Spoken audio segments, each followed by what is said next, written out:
Hello and welcome to Fatima Today. This show is produced by the World Apostolate of Fatima USA, Our Lady's Blue Army, and brings topics to you, our viewers, related to the events in the world today. We live in tumultuous times when logic seems to have disappeared and uncertainty hangs over us. Our hope on these programs is to address the issues of the day and find solutions through adherence to the laws of God, especially through the message of Fatima. We ask that you subscribe to this podcast. Okay. Hello, everyone. We're coming to you from the Eucharistic Congress in Indianapolis. Many apostolates are here presenting their work. I have as my guest on this podcast today, Mark Pica. Mark is the executive director of the Templars Knights of the Holy Temple, an organization dedicated to helping young men develop into truly Catholic men. In a time when there is so much confusion on the roles of men and women in society, the Templars are meeting the call. Welcome, Mark, and thank you for being with us today. Absolutely. Thanks for having me. Yeah, wonderful. So, Mark, I guess I'm very intrigued by your, as I came by your booth and we spoke with yourself and the other gentleman, maybe a little bit about the Templars. I just love the way you have the character of a brother Templar, the work of the order, the honor code. And I guess I just maybe if you can speak to these things a little bit, how this was developed, what brought it about, and whatever. Absolutely. What you have today. Yeah, so we have the benefit of the story of Templars Knights of the Holy Temple is very organic. So it was a priest, newly ordained in 1999, and he got to his parish in Kokomo, Indiana, and he got to know the young men. He really has a gift for ministering to men, young and old. And they asked it genuinely, what does the church offer us out there? And they didn't get it. And then he could see that they didn't get it, but that it was authentic. They weren't angry, but they just didn't understand. So he had the presence of mind to really redirect their attention to the question. And instead he said, you're asking a question, but it's the wrong one. And the real question is, what do you offer at church? Just taught it. And when you answer that question, then your first question, where's the church offer me? It answers itself. And what Father was able to do was really commission them and challenge them to say, hey, you need to give up yourself to the church. When you do that, as men, that's when things start to come alive. There's a need, and we can respond and fill that need, then we come alive. But if we can't fill a need, and if there's not a need, it would just kind of disappear and disengage. And that's what we see right now a lot with young men. Yeah, I think you're right. I mean, there's always been less men than women that come towards the faith. I mean, I've done a lot of Europe, and church attendance amongst men in Europe is okay, worse than here, like Frank. And I don't know why, because those are the Catholic societies, you would think. Right. But I think what it is we have a statement that's made a lot today that we have to meet people where they are. I argue with that a little bit. I think we have to bring people to come to where the church is, a desire to come, and I think you said the character of a brother Temple. The work of the order and the honor code, and again, your honor code, humility, fidelity, power, and witness. And young men have to have the courage to do that. Absolutely, it really do. And I think that's how you're going to bring in strong men, fathers, strong priests, and others. So I guess my next question is, how do you find that in the people? I mean, obviously not everybody who inquires to you comes on as a member. Right. So what kind of criteria do you use, and are you, and what do you seek to? Absolutely. It's a great question. So in the Diocese of Lafayette in Indiana, where all of this started, they've got probably about 15 chapters is the way this works. So a chapter started, a priest recognizes, hey, I'd like to see the young men engaged more. And when I say young men, we're talking 14 to 18-year-old male teenagers. And when I say engaged, a lot of times in the church right now, you talk about different youth ministry models, and it's, hey, we're going to pour into these guys and give them a lot of fun and feed them, of course, because they won't come if we don't. And just really the bar is set to, if you come, then we win. And to your point, yes, meet them where they're at, but don't stay there. And too often we're staying there, and we're not saying, hey, as a Catholic man, like the Lord is calling you to something a little bit higher. In fact, maybe a lot higher as you grow up. So I think to directly answer your question, we need pastors and priests who are animated in their desire to invest in the youth in their parish. Yeah, we'll have beautiful liturgy. Because at the end of the day, one of the works of the order, it's fourfold, but serving at the altar is, it's the prime one. It starts there, and that's where the fraternity builds. And these 14 to 18-year-old young men are serving in cassock and surplice. They're bringing a reverence and a beauty to the liturgy that altar service as a complement to the mystery that is unfolding, the sacrifice of the altar. It does do something, and it lifts everyone. I'm quite a bit older than you, and I learned, I was brought, when I was a young man, just being brought in to serve, it was prior to now, that, and I don't mean, I'm not being critical of everything that came. The reality is this, is that we were held to a standard. And basically, when we went in there, and fathers, the Scalabrini fathers in Chicago, where I grew up, when you came in to learn how to serve, they made it clear, this is an honor. You're on this altar. And the first time I stepped actually into the sanctuary, I was choked up. I was scared. I was in awe. And these priests, these men, and it was proverbial man's man, on the shoulder. It was a different, but they made you feel like you're entering into a fraternity. And I don't mean to disrespect any things like, I know there are girls up or any altar and all of that. Okay, it's a different thing, but I do know that how young men, we want that fraternity. Not a boys, but fraternity. In that hey, you know what? For me to be a good moral young man, it's really kind of a nice, or it really is something. I love the way. So tell me now. Okay, so you spread out now, starting the Diocese of Lafayette. Are you spread pretty much like front entry now or out? Yeah, so we're on the beginning stages of expanding. So it's been for 25 years. The Knights of Lafayette cultivated, started as Knights of the Holy Temple. In the background of our nonprofit, actually, we started in 2015 with Exodus 90. So that's our history. Exodus 90 grew and grew and grew, and we said, you know what? There's an app for them to be able to lead in another direction and us to be able to take some new life and maybe fill another need. So that's where the Templars Knights of Fatima comes in, of that 14 to 18 demographic. But in short, we're really just proposing it to, we're in 6 different dioceses right now. In Nebraska, Tennessee, and Indiana, Pennsylvania. They're just starting now to say, hey, this is a 25-year-old proven model for really developing lives of male teenagers. Could it work here? Could it work here? Could it work here? And just testing, what we're trying to propose, see if we can help. And really concretely, what's unique and different about doing, as we see it, is to come alongside the pastor. This pastors are spread thin today, are they ever? So if I say to him, hey, Father, I need you to give 5 hours, even for 6 weeks, 5 hours a week for 6 weeks, he's going to look at me and say, but if I tell him one, they're going to, exactly. If I ask for 1 hour every 2 weeks, and I could delegate to lay adult mentor on prayers in his parish, and then I can come alongside my team and do a lot of the administrative work to get this thing up and running. What's beautiful about this is ultimately Templars is not by the. They are the leaders, and that's kind of the whole, I think, that we're experiencing in the church, and experience it. And Templars says, hey, not only 16-year-old, 17-year-old, but we need it.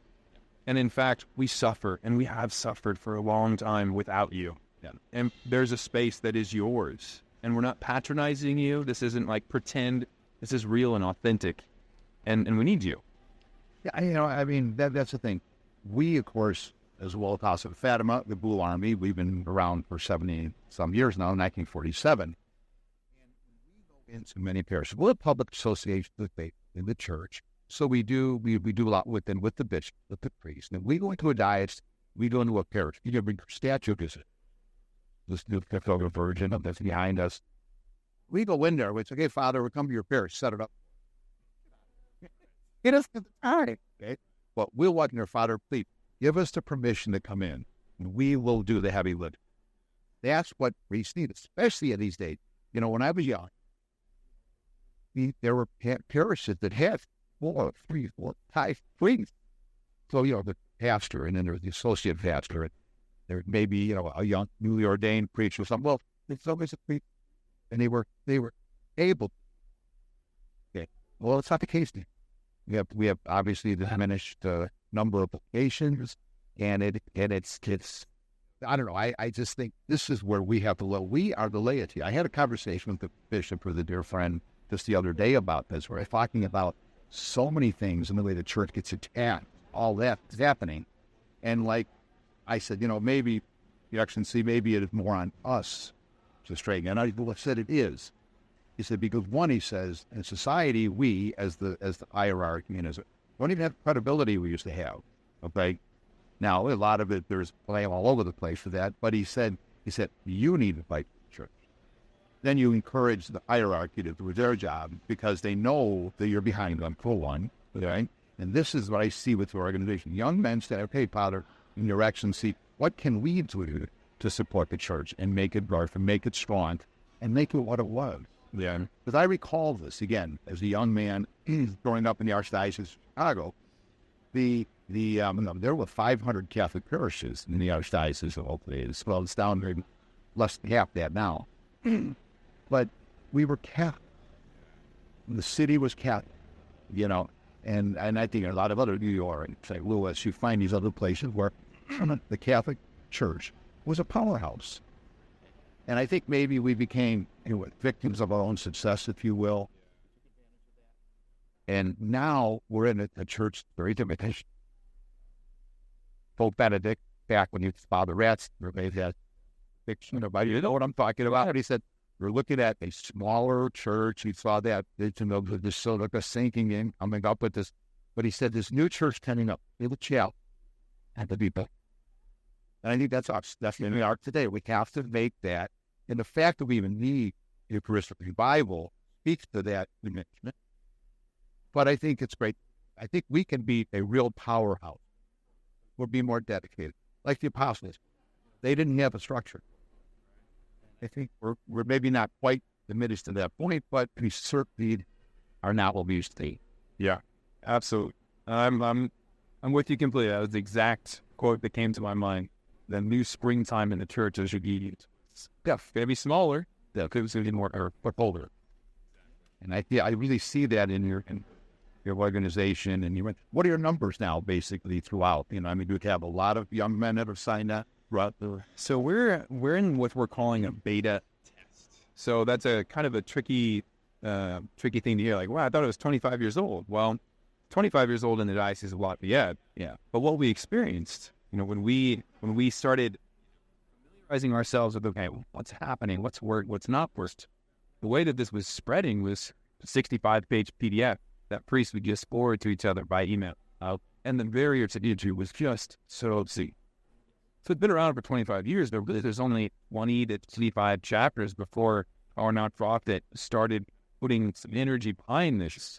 So now we've got our 8 beta chapters, and ultimately the goal by the end of the year is we'd like to have 25 to 30 of these chapters in Catholic high schools and in Catholic parishes. Yeah. So it's small in number right now. We're very much so testing a lot of, all the support that I've talked to you, and you mentioned, we can't just go into a parish and say, hey, Father, set this up for us. That's what we've done over the last 12 to 18 months is build that infrastructure to say, Father, you're not going to have to do a lot, but now we're testing out with pastors to see, is this working? Do we need to refine our methods, or can we press the gas pedal and say, hey, it's time for us to grow? And that's a good point because, again, I said when I was younger, there always were lay organizations that supported the church. Holy Name Society, Knights of Columbus. So, and I think that they did depend. The church did pastors, and even when there was more clergy, now there was more clergy there to direct us. Certainly, more my father's age, quite frankly. But But there was still an understanding that we men have to do this thing. And it's not just pancake breakfast, things of that nature, which are very good. It was really being out there promoting, being, and women, of course, but I said with the difficulty we have in society with masculinity and femininity, I think is because women don't require men to be men anymore, and men don't require women to be women anymore. We've blended that so much. And that's not to diminish anything, for some of the beautiful work of women, church, society, but we don't demand from opposite sex to be what their nature calls. Yeah, absolutely. That's something that I think about a lot. And we go back to Pope St. John Paul II's theology of the body. The beauty of that theology, from me's perspective, was that it really put words and put ideas and put flesh on our vocation is to give ourselves. And whether you look at that from the standpoint of human sexuality, or whether you look at it from just the natural standpoint of, in order for things to bear fruit in life naturally, we have to be willing to get outside ourselves and to pour into others and to let others be the priority, not forget about ourselves. I love St. Bernard of Clairvaux. I've been looking up the Soul of the Apostolate recently. Sure. St. Bernard of Clairvaux was the co-founder of the Knights Templar, the original Knights Templar. He was the one that said to the Pope, hey, these guys are needed and we need to let them be. But one of the reasons he's a doctor of the church is because he was willing to speak into the need not to forget yourself. Don't just pour into everyone else. You forget that you have needs. You've got to recognize them and also prioritize them. And I think it's a really beautiful juxtaposition, and kind of feels like talking both sides of your mouth, but that's so much of what even Jesus' words, so much of it seems so contradictory. What do you mean, Jesus? But that's the faith, You mentioned the Soul of the Apostolate. Yeah. Beautiful writing, and what is the bottom line? First, you have to become. You fly in an airplane, when they give you the safety thing, they tell you what, if the mask falls down in front, put yours on first so you can help them, because if you're incapacitated, you can't help somebody else. Well, and that's really the way it is. Our first obligation is to save our soul. Fatima message, we have to bring people to, we say, live word and spread the message. Fatima, we can't do that if we first understand ourselves and our living. And so that is really what the faith is all about. Make ourselves strong enough in that now we see it. No, we're Christian or love. Well, that song is out there, but it's a fact. I mean, that we have to first become that. Then we can help others, and obviously the section. Well, yeah. But it's really that's really and what you're doing here. I think really you're building a foundation for something, which I think is just definitely. Again, we need these young men. I guess, be young men and young women to be conflict, because they'll bring forth. I mean, I was looking even around at the people here at Congress, and there's so many young families, young children. I love it. It's so beautiful to see. It's cute to see them playing beanbags. It feels cute. But the reality is they're here, they're engaged, and they're understanding, more and more with the faith. And the essence, of course, of everything our faith is you. So it's beautiful to have. So anyway, well, Mark, I want to thank you for coming on. Thank you. Appreciate it. Yes. If people want to know more about your organization, how do they do it? So you can go to Templars. Templars is TEMPLARS order.org. Wonderful. Yeah, and I just I give you great hope for the organization later. Why, thank you, and thanks for the good work that you guys are doing. Well, I appreciate it. Thank you. Praise God for all of the ministries that are present. It really is very edifying. Many of you know, some we didn't know, so it's great. So thank you for joining us on this podcast today, folks, and we ask you to subscribe and to become able to see all the content that we're presenting. Thank you, and God bless you.